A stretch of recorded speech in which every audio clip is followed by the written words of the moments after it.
3வது படிக்கும்பொழுது ஆக்சிடென்ட்ல அவருக்கு உடல்நிலை சரியில்லாமல் போனதுனால அதுல இருந்து இன்ன வரைக்கும் அப்பா படுத்த படக்கையா இருக்காரு. அதை பார்த்ததுல இருந்து எனக்கு ஒரு டாக்டர் ஆகணும்னு நினைச்சேன் அப்படின்ற ஒரு ஆர்வத்தோடையும் படிச்சு இந்த மார்க் எடுத்திருக்காரு. 1200க்கு 1188 ஸ்டேட்ல செகண்ட் வாங்கியிருக்காரு. இவரு MMC மெட்ராஸ் மெடிக்கல் காலேஜ்ல சீட் எடுத்தாச்சு.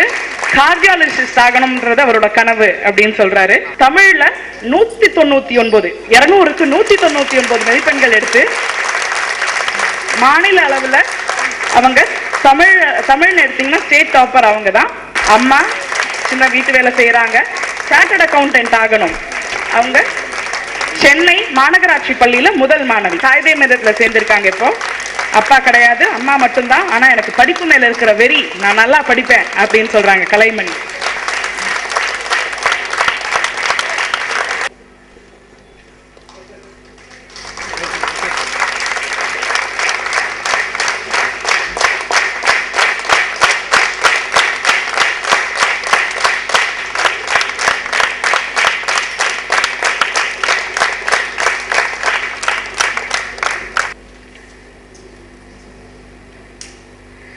காலேஜ் சேர்றதுக்காக உலகநாதன் முதல் தலைமுறையாக படிக்க போற மாணவி.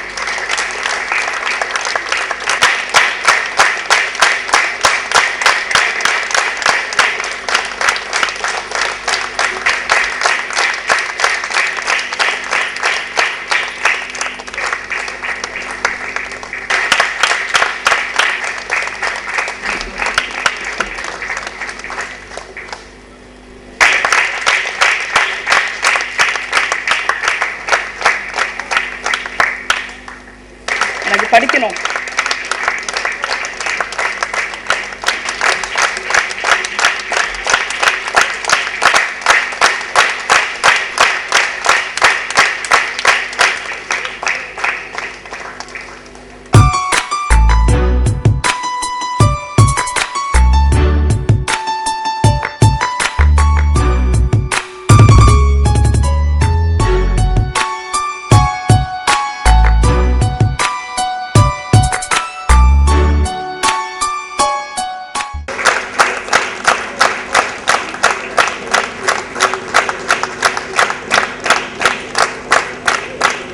ஆரம்பிச்ச ஒரு விஷயம் தான் வந்து இன்னைக்கு அகரமாகும். இப்போ நாங்கள் சின்ன சின்ன விஷயங்களை எல்லாருக்கும் ஹெல்ப் பண்ணணும்னு நினைக்கிறது ஒரு முன்னோடியாக இருந்தது சுகுமார் கல்வி அறக்கட்டளை. 1979 அப்பாவோட 100வது படம் ரிலீஸ் ஆச்சு. அந்த படமும் பெரிய ஹிட் ஆச்சு. அந்த படத்தோட வெற்றி விழாவில் வந்து அப்பாவோட எல்லா ப்ரொடியூசர்ஸ், அந்த 100 ப்ரொடியூசர்ஸ்க்கும் வந்து கேடயம் கொடுத்தாங்க. அதை வழங்கியது வந்து அப்போ முதல்வராக இருந்த எம்ஜிஆர் அவர் தான். ஸோ அவருக்கு முன்னாடி இவ்வளோ நாளாக தன்னை வாழ வச்ச தமிழ் மக்களுக்கு திரும்ப என்ன செய்ய போகிறாங்க போது கல்விக்கு உதவி செய்யலாம்னு சொல்லி அந்த காலத்தில் அப்பாவோட சம்பளம், ஒரு படத்துக்கான சம்பளம் 25,000 ரூபாயா இருந்துச்சு. அதை அப்படியே பேங்க்ல போட்டு அதுலேருந்து வர்ற வட்டி எடுத்து மாணவர்களுக்கு பரிசு வழங்கலாம்னு முடிவு பண்ணியிருந்தாங்க. ஸோ 1980 தான் ஃபர்ஸ்ட் ஃபங்க்ஷன் ஆரம்பிச்சது. அதில் வந்து ஃபர்ஸ்ட் ஸ்டேட்டில் ஃபர்ஸ்ட் 12th எக்ஸாம்ஸில் ஃபர்ஸ்ட் வந்த மாணவருக்கு 1000 ரூபாயாகும், 2வது வந்தவங்களுக்கு 750 ரூபாயாகும், 3வது வந்தவங்களுக்கு 500 ரூபாயா, 2250 ரூபா அந்த தொகை தான் ஃபர்ஸ்ட் ஆரம்பிக்கப்பட்டுச்சு. அதுக்கப்புறமா அப்பா கொஞ்சம் கொஞ்சமாக சம்பளத்தில் தன்னோட வருமானத்துலேருந்து மட்டுமே வெளியே எங்கேயுமே காசு வாங்காமல் தன்னுடைய வருமானத்தில் மட்டுமே 25வது வருஷம் வரும்போது கிட்டத்தட்ட 50,000 ரூபாய்க்கு வந்து பரிசு தொகையாக வழங்கப்பட்டது. இதில் அழகான விஷயம் என்னன்னா, இந்த 34 வருஷம் ஆகுது.